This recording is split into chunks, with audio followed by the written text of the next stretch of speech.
시댁이 저희 집에서 걸어서 고작 10분 거리에 있어요. 결혼할 때 똑같이 반반 가져와서 결혼했고, 굳이 따지자면 제가 결혼 전에 끌고 다니던 차를 가지고 왔으니 제가 얼마라도 조금 더 해온 거나 마찬가지인데, 이제와 다시 생각해보니 제가 무슨 좋은 꼴을 보겠다고 돈도 더 들고 와가지고서는 신혼집을 시댁 근처로 구하자는 말에 그렇게 하자고 했는지 아무리 생각해도 정말 후회 막심입니다. 멀리 있는 가족보다 가까운 이웃이 낫다는 말이 있잖아요? 그때는 그런 가까운 이웃보다 가까운 가족이 훨씬 좋겠네? 하는 생각이었어요. 제 불찰이었죠. 일단 저희 친정집이 찾아뵙기 엄두도 안 날 만큼 멀리서 살고 있어요. 서울에 있는 대학교 졸업하면서 취직도 그대로 서울에 있는 회사에 하게 되었는데, 대학교 때부터 자취생활을 하긴 했지만 친구 몇 명을 제외하면 서울은 저한테 무용고나 마찬가지였죠. 남편도 취직 후에 만나게 되었는데 연애할 당시에는 참 의지가 되는 사람이었습니다. 시누나 시어머니도 결혼 전에는 좋은 사람들이라고 생각했고요. 상견례를 포함해서 결혼 전에 시어머니는 3번, 시누는 2번 만난 게 전부였는데, 그것만 가지고 사실 나쁜 사람들인지 판단하기에는 어려운 일이었습니다. 아무튼 신혼집 구할 당시에는 시어머니가 둘도 없이 좋은 사람이라고 생각했기 때문에 시어머니가 신혼집은 시댁 근처로 구하면 어떻겠냐는 말에 저도 시댁이 신혼집에서 가까우면 그만큼 그 덕을 톡톡히 보겠다 생각했었습니다. 오며 가며 반찬도 해다주고 급한 일 있으면 대신 봐줄 수도 있지 않겠냐고 설명은 그렇게 하셨는데, 반찬 몇 번 받기는 했지만 그걸 제외하면 도움을 받기는커녕 하루가 멀다 하고 스트레스만 쌓이고 그것 때문에 부부 사이만 나빠지고 그러는 일의 연속이었습니다. 처음에는 시어머니가 정말 좋은 뜻으로 저희를 도와주려고 하는 줄 알았습니다. 저희가 맞벌이다 보니 사실 집안일에 신경을 쓸 시간이 많이 없기도 하거든요. 그 중에서 가장 번거로운 게 아무래도 식사 문제였지요. 제가 자취를 오래 하긴 했지만 사실 솔직히 요리까지 배울 시간은 없었어요. 혼자 지낼 적에는 보통 도시락을 시켜 먹거나 배달 음식을 시켜 먹거나 아니면 퇴근길에 회사 식당에서 저렴하게 저녁까지 해결하는 등 아무튼 되도록 집에서 식사 준비를 하지 않는 선에서 끼니를 해결했었습니다. 정 여의치 않으면 빵 한쪽으로 때우고 밥 대신 시리얼 우유에 말아서 먹고 그런 식이었죠. 저 혼자서 살 때야 그런 게 가능하겠지만 결혼하면 상황이 달라지잖아요? 물론 남편 회사도 구내식당이 있기 때문에 퇴근길에 저녁 알아서 해결하고 오라고 할 수도 있었지만 솔직히 양심상 그렇게 하라고 말할 수가 없더라고요. 저는 상관없는데 남편이 특히 찐밥을 질색을 하는 편이라서요. 그렇다고 솥밥이라든지 밥 잘 나오는 식당 가서 저녁을 해결하고 오라고 하기엔 또 식비가 너무 많이 들기에 그렇게 하라고 할 수도 없었어요. 그런데 시어머니가 반찬을 해다가 주신다니 이게 웬 떡인가 싶었죠. 압력밥솥 괜찮은 걸 혼수로 사가지고 와서 쌀을 불릴 필요도 없이 그냥 씻어다가 올리면 밥이 뚝딱 돼서 나왔으니 밥하는 건 일도 아니었습니다. 번거롭게 저희 먹으라고 반찬을 매번 해주시는 사실에도 너무 감사했고요. 그래서 시어머니가 반찬 한 번 해서 가져다 주실 때마다 많은 액수는 아니지만 재료값이라고 매번 5만원, 10만원씩 해서 따로 챙겨드렸어요. 재료비 생각하면 훨씬 넉넉한 돈이긴 했습니다.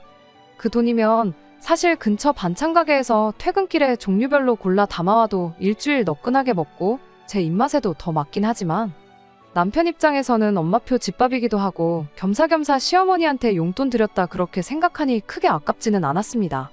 저나 남편이나 회사 생활을 하다 보니 결혼 초반에는 시어머니가 저희 먹을 반찬이라고 해놓으시면 집도 가깝겠다. 저희가 퇴근길에 시댁에 들러서 반찬을 가지고 들어갔어요. 그런데 언젠가부터 시어머니가 퇴근하면 집에서 쉬기도 바쁠 텐데 번거롭게 뭐하러 여기까지 오냐고 하면서 당신이 직접 저희 냉장고에 넣어주시겠다고 집 비밀번호를 알려달라 하시더군요. 아무리 그런 이유였다고 해도 비밀번호를 알려드리는 게 썩 내키진 않았습니다. 하지만 남편은 저랑 생각이 달랐어요. 뭐 자기 어머니인데 못 알려드릴 게 뭐가 있냐는 식이었어요. 저 같은 경우에는 가족이기 때문에 더더욱 사생활을 존중해줘야 하는 거라 생각했습니다. 하지만 남편은 가족끼리인데 그깟 비밀번호가 뭐라고 숨기고 안 알려줄 필요까지 있냐는 식이었어요. 마음에 안 들면 너도 장인 장모님한테 똑같이 알려드리면 되는 거 아니냐. 비밀번호 알려달라는 게 시어머니인 우리 엄마가 아니라 친정엄마인 장모님이었으면 안 알려줬을 거냐. 자꾸 친정을 걸고 넘어지면서 알려드리자고 하는데 솔직히 어이가 없었죠. 걸어서 10분 거리에 사는 시댁하고 차로 4시간 거리에 사는 친정하고 똑같이 생각하는 것부터가 말이에요. 하지만 시어머니가 계속해서 비밀번호를 알려달라고 물어와오는 상황에 또 남편이 저렇게 알려드리고 싶어 하는데 제가 괜히 반대해봐야 저만 이상한 사람이 되는 것 같아서 어쩔 수 없이 비밀번호를 알려드리게 되었습니다. 어차피 제가 안 알려드린다고 버텼어도 남편이 몰래라도 알려줬을 거라 생각하면 저 혼자 고집 부린다고 끝날 일도 아니었으니까요. 그날 이후부터는 예정되었던 대로 시어머니가 반찬을 해주시는 날이면 당신이 직접 가지고 오셔서 냉장고에 넣어놓고 가시고 그러는 식이었어요. 말 그대로 저런 식으로 어머님 혼자 오셔서 반찬만 넣어놓고 가셨다면 제가 아무런 불만을 가질 필요가 없었을 겁니다. 오히려 제가 비밀번호 가지고 속 좁고 치사하게 굴었구나 싶어서 깊게 반성하고 시댁에 더 잘했을 거예요. 하지만 그 약속이 제대로 지켜지지는 않았습니다. 남편한테는 저보다 2살 어린 여동생이 있어요. 그러니까 저한테는 손아래 시누이지요. 저희 시누는 딱히 직장도 없이 집에서 노는 게 일이에요. 취직도 당장은 따로 할 생각이 없어 보이는데 솔직히 저도 무슨 생각으로 사는지 모르겠습니다. 저희 결혼 전에는 그냥 귀여운 여동생인 척 하던 시누였는데 알고 보니 시누가 아주 보통이 아니었어요. 여우도 이런 여우가 없었습니다. 아무튼 문제는 이 시누가 시어머니랑 항상 반을 가는데 실이 따라가듯 2인 1조로 움직인다는 사실이었죠. 서수남 하청일이 부럽지 않을 만큼 둘이서 꿍짝도 그렇게 잘 맞을 수가 없습니다. 가끔은 시어머니 머리에 시누이 입이 달린 건지 시누이 머리에 시어머니 입이 달린 건지 싶을 때가 있을 정도로 두 사람이 똑같아요. 아무튼 시어머니가 저희 집 비밀번호를 알게 된 뒤로 저희가 출근해서 집이 비어있을 때면 시누랑 시어머니가 둘이서 저희 집을 마치 자기들 집인 것 마냥 사용하기 시작했습니다. 반찬만 두고 가겠다던 약속은 처음부터 지킬 생각이 없었던 거죠. 100번 양보해서 그래요. 저 혼자 사는 집도 아니고 네 집 내 집 따질 것도 없이 남편하고 거의 반반 결혼했으니까. 아들 집, 오빠 집 놀러 온다는데 못하게 하는 것도 치사하죠. 저 있을 때 오는 것도 아니고 집 비어있을 때 오는 거니까 어떻게든 참아보려고 했어요. 이 정도 양보해줬으면 적당히 빈집에서 쉴 만큼 쉬다가 가면 좋았을 텐데 꼭 그렇게 다녀간다는 흔적을 남겨놓고 갔습니다. 제 옷으로 뭘 하는 건지는 몰라도 서랍이면 서랍, 옷장이면 옷장을 그렇게 뒤지고 갔어요. 제가 옷장 정리를 꼼꼼하게 하는 편은 아닌데 조금 흐트러 놓은 정도가 아니라 아주 어질러 놓았다고 하는 말이 맞을 만큼 제 옷장에 손을 댔다는 티가 팍팍 났습니다.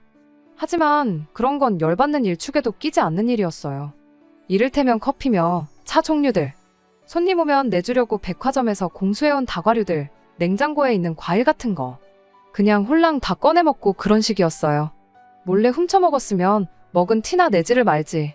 뒷정리는 누구 보고 하라고 찻잔이며 포장지며 죄다 꺼내놓은 채로 왔다가 갔다는 거 집안 구석구석 뒤질 만큼 다 뒤져보고 갔다는 걸 있는 대로 티를 내고 갔습니다. 한 번은 남편한테 따져본 적도 있어요.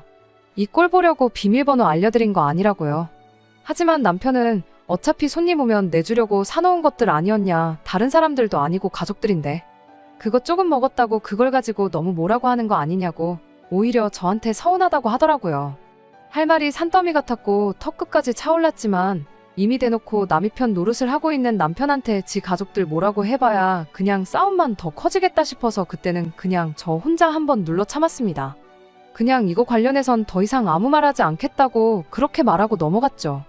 그러면 뭐 느끼는 바가 있다거나 알아서 잘하겠거니 생각했는데 그게 아니었어요. 남편이 촉새같이 그걸 그새 신우한테 일러바쳤나 보더라고요.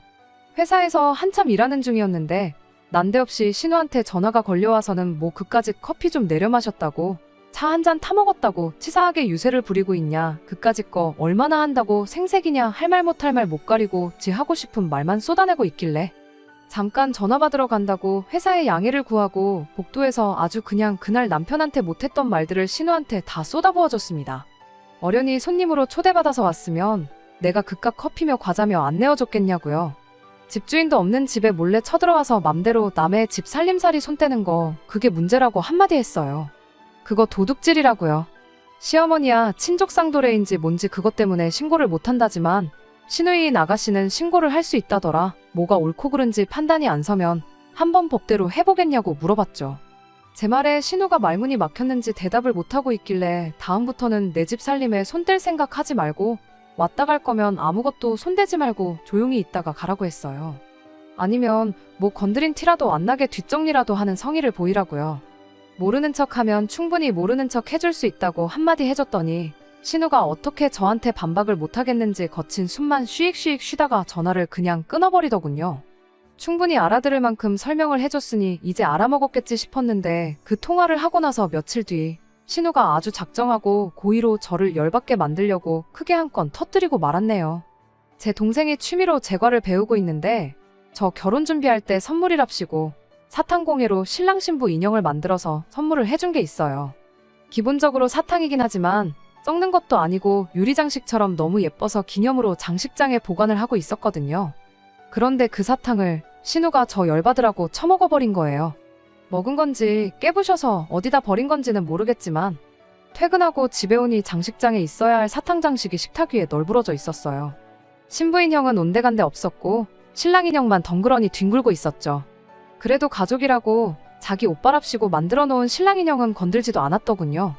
일부러 보란듯이 왔다 간 티를 낸다고 집도 작정하고 어질러 놓고 갔길래 그 길로 열받아서 신우한테 전화를 했습니다. 그동안 저보다 나이 어린 신우였지만 제가 최소한의 예의는 지키겠다고 꼬박꼬박 존댓말 써주고 했는데 그래서 그랬나? 손아래 신우 자리가 몸 벼슬자리라도 되는 건 줄 착각했나 싶어서 신우 전화 받자마자 반말로 나랑 뭐 해보자는 거냐고 세게 나갔어요. 신우도 성격이 보통이 아니더라고요. 바락바락 저한테 소리를 있는 대로 지르면서 그게 먹으려고 둔 건지 장식용인지 내가 어떻게 아냐는 식으로 오리발을 내밀었어요. 내가 남의 집 살림 맘대로 허락도 없이 건들지 말라고 했냐 안 했냐 그게 먹는 건지 똥인지 된장인지 구분을 못하면 너는 손이 없냐 발이 없냐 아니면 말을 못하냐 간단하게 전화 한 통해서 물어봤으면 끝나는 거 아니냐고. 애초에 그게 장식이 아니라 사탕인 걸 알고 있었던 것부터가 고의로 그랬다는 티가 팍팍 난다고. 아주 전화로 대판 붙었습니다. 한참 신우랑 전화로 떠들고 있으니 퇴근한 남편이 집에 들어왔어요. 평소 남편이었다면 분명히 나서서 신우 편을 들어줬을 텐데 제가 화를 내면 어떤지 잘 알고 있었다 보니 그날은 하루 종일 제 눈치만 살살 보면서 제 기분이 어떤지 탐색이나 하고 말더라고요. 제가 화를 내면 정말 눈이 뒤집어진다는 표현이 맞을 정도로 180도 다른 사람으로 변해요. 남편도 제 그런 성격을 알고 결혼했습니다.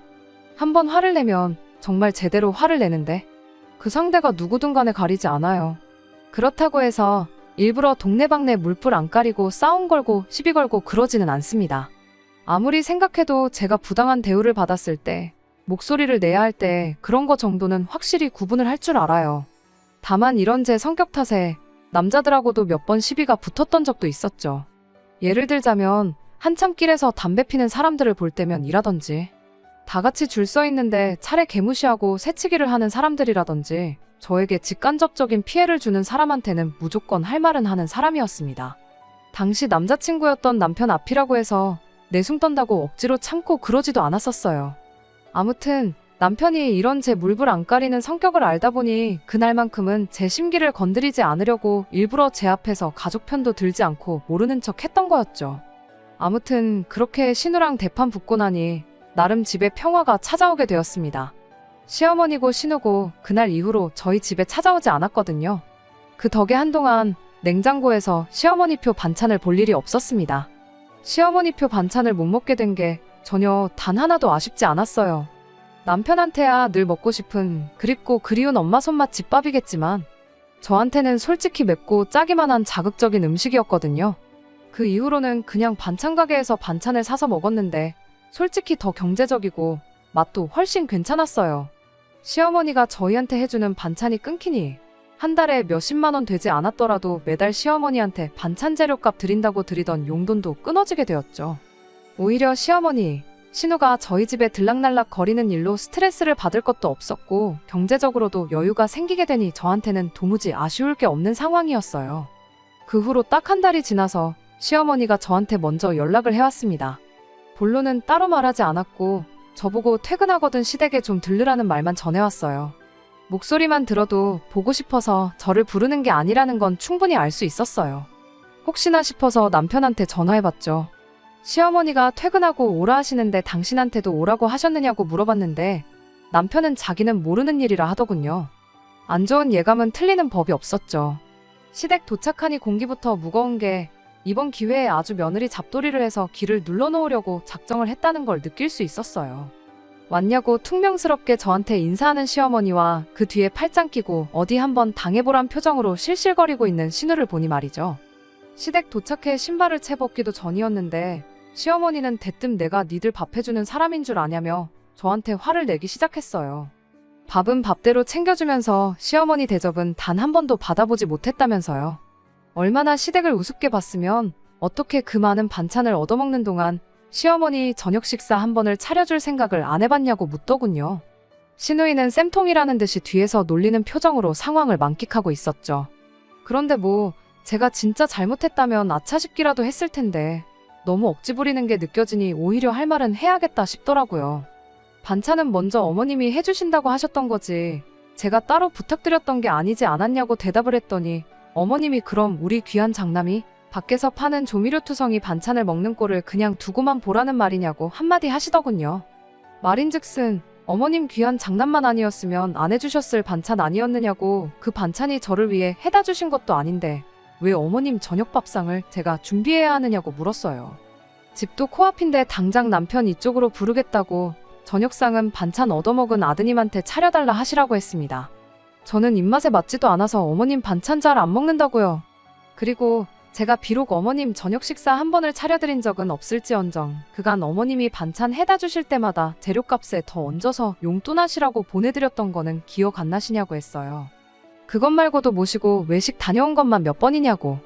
제가 진정 어머님이 반찬 해다 주신 거에 대해 감사히 여긴 적이 없었다면 그런 것조차 안 해드렸을 거라고 한마디 했습니다. 아무 대답도 못하는 시어머니에게 그런데도 제가 저녁 식사 한 번 안 차린 게 괘씸하고 성의가 부족하다고 생각되면 까짓거 어머님 저녁 식사 필요할 때마다 제가 와서 차려드리겠다 했어요. 대신에 여태까지 보내드렸던 돈의 절반은 돌려달라고 했어요. 그간 제가 성의 표시 안 한 거라 치고 그냥 용돈 드린 셈 치겠다고요. 대신 그렇게 하면 친정에도 똑같이 용돈을 드려야겠으니 절반 돌려주시면 그 돈만 보내드리고 말겠다고요. 시어머니가 신우랑 짜고 치고 있는 게 명명백백한 상황에 제가 못할 말 했다고 생각되지는 않았습니다.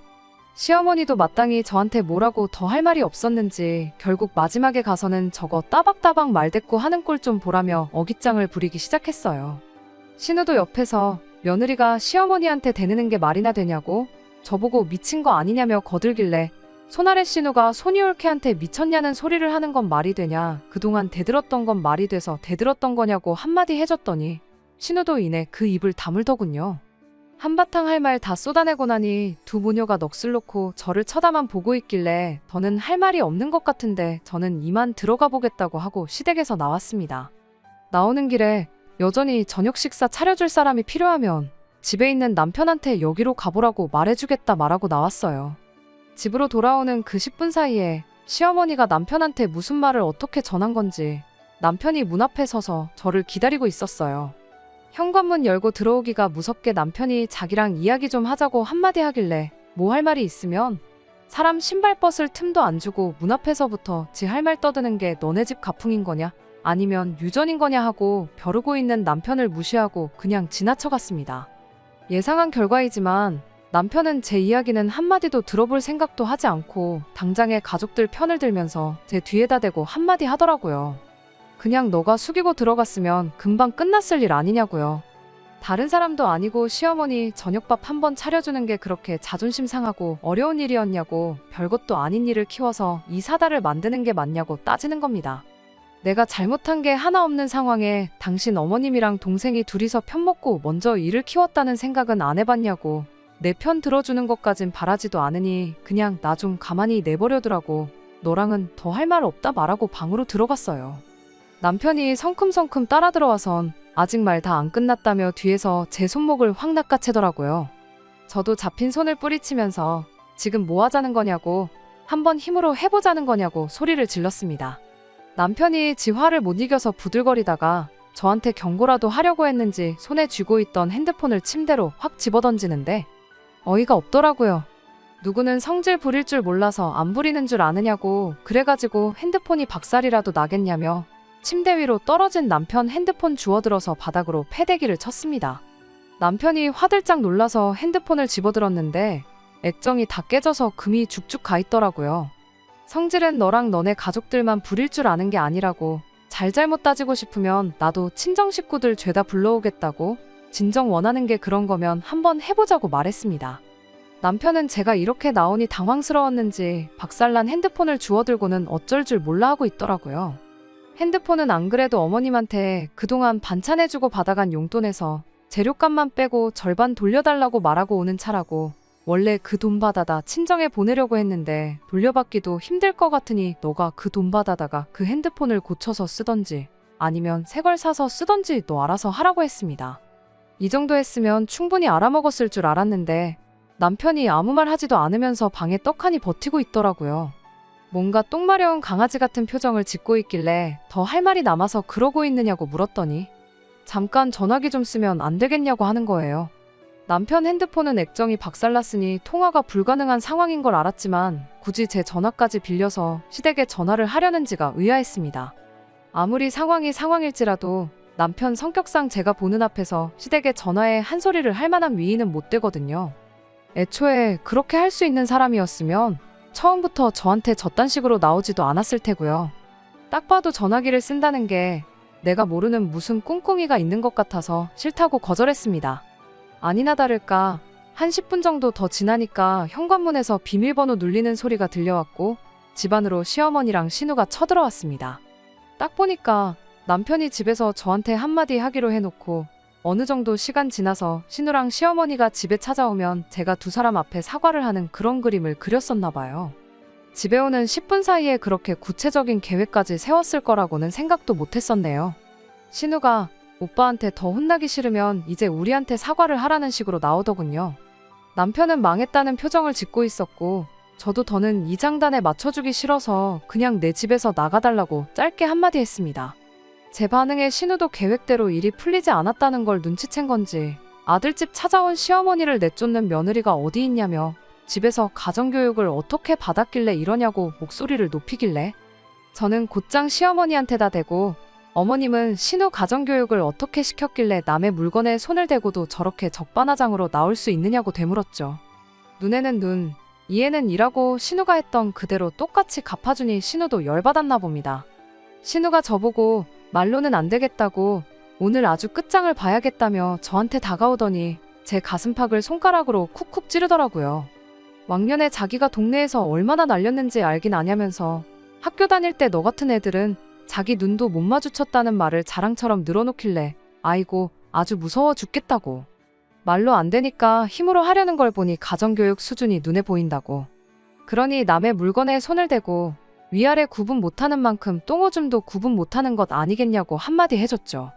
신우가 얼굴이 울그락불그락해서는 너 지금 말 다 했냐며 제 머리채를 잡아채는데 이 순간만큼은 남편한테 고마워할 수밖에 없었네요. 남편이 싸움을 뜯어말려줘서 그런 건 아니에요. 연애하던 시절 제가 부당한 일을 당했을 때 제 목소리를 내면서 말싸움을 하는 걸 처음 봤던 남편이 저한테 충고하듯이 조언을 해줬던 게 하나 있었거든요. 모든 사람이 말싸움을 말싸움으로 끝내려고 하지는 않는다고. 요즘 세상이 흉흉한데 마음 다스리는 법이라도 한번 배워보는 게 어떠냐는 식으로 제안을 했던 게 있어요. 남편은 뭐 명상이나 요가 같은 걸 배워보라고 꺼낸 말이긴 했는데 저는 성격상 그런 게 잘 맞지가 않았습니다. 차선책으로 배우기 시작한 게 호신술이었어요. 무도가 몸을 수련하는 목적도 있지만 마음가짐을 수련하는 부분도 있으니까 거기에 더불어 예상치 못한 상황에 최소한이라도 제 자신을 스스로 지키고자 배우기 시작한 것도 있죠. 머리채에 잡혔을 때 빠져나오는 방법도 당연히 배웠고요. 배웠던 대로 제 머리채를 잡은 신우 손가락을 뒤로 꺾어버렸어요. 느낌이 부러뜨린 것 같지는 않았는데 아무튼 손가락을 뒤로 꺾어버렸으니 신우가 곧 괴성을 지르며 뒤로 나자빠지더라고요. 신우가 자빠지는 걸 본 시어머니가 너 지금 내 딸한테 뭐 하는 짓이냐며 저한테 달려들었어요. 아무리 제가 부당한 일을 당했다고 해도 명색이 시어머니인데 어른을 어떻게 할 수는 없으니 이때는 남편 뒤에 숨어버렸죠. 남편은 시어머니를 말리지도 못하고 그렇다고 피할 수도 없으니 열받은 시어머니한테 있는 대로 꼬집히고 뜯기고 아주 난리도 아니었습니다. 결국 마지막에는 남편이 어머님을 뜯어말려서 결국 상황을 정리하게 되었네요. 상황이 정리되었다고 해서 끝날 일은 아니었죠. 막장으로 치달은 이 상황에 저는 벌써 이혼을 결심한 상황이었는데 남편이 혹은 시댁에서 이혼 안 해주겠다고 나오면 어떡하나 걱정을 하고 있었는데 다행히도 남편이 먼저 협의 이혼하자고 말을 꺼내왔습니다. 신우, 시어머니랑 몸싸움까지 해버린 이 상황에 이혼 말고는 답이 없는 것 같다며 미안하다고 자기가 중간 역할을 제대로 못한 게 이제서야 후회가 된다고 하면서요. 늦게나마 정신을 차린 모습을 보니 안타깝더라고요. 진작에 잘했으면 이럴 일도 없었겠지만 남편 말대로 이미 엎질러진 물 어떻게 주워 담을 수 없으니 저도 협의 이혼을 하는데 동의를 했습니다. 결혼한 지 2년도 안 돼서 이렇게 파탄이 날 줄 미리 알았더라면 혼인신고라도 하지 않았을 걸 싶은 후회가 남네요. 끝까지 들어주셔서 감사합니다. 오늘의 사연은 여기까지입니다. 구독과 좋아요, 알람 설정 부탁드리고 더 좋은 사연으로 다시 찾아뵙겠습니다. 감사합니다.